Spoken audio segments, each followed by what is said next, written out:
हुकूमत का वज़ीर ज़राअत का शुक्रगुज़ार हूँ कि इन्होंने ये तकरीब लड़कानों में रख के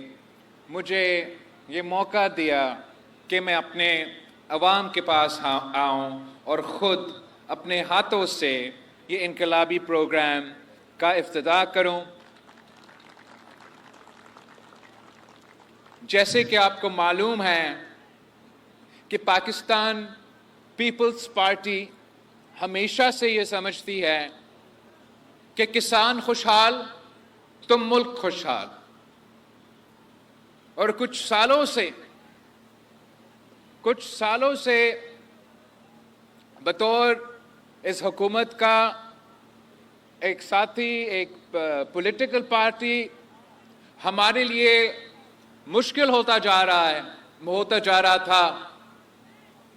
कि हमारे मुल्क भर के किसान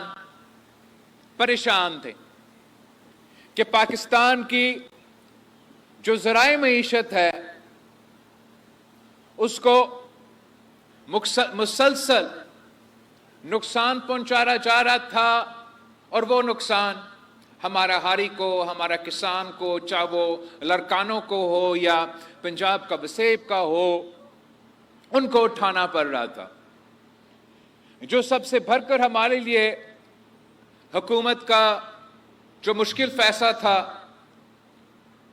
जो हम समझते हैं कि मुनासिब फैसला नहीं था, और आलमी इदारों के कहने पे, IMF के कहने पे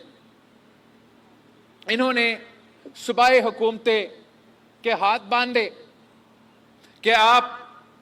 ना प्रोक्योरमेंट कर सकते हो, ना सपोर्ट प्राइस दे सकते हो, और इसके साथ साथ हमारा किसानों के जो इनपुट्स है,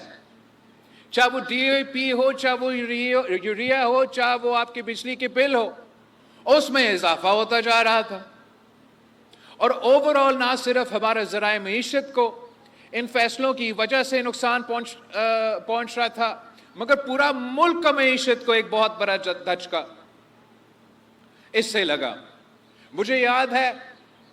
कि मैं CM सिंध से बात करता था कि आप क्यों करो,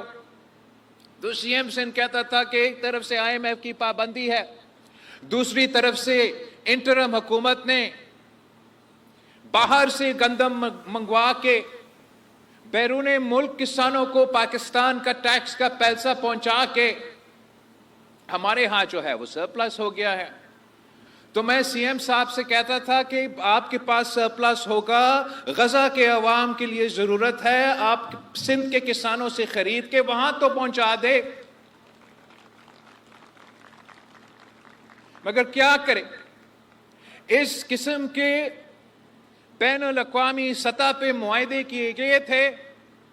कि आपके अपना हुकूमत को रोका गया,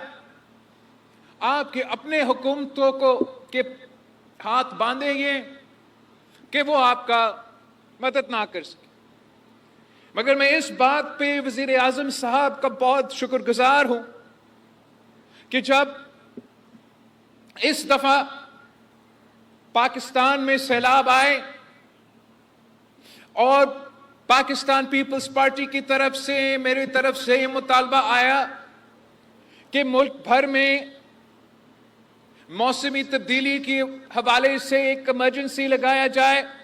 और एग्रीकल्चर इमरजेंसी डिक्लेयर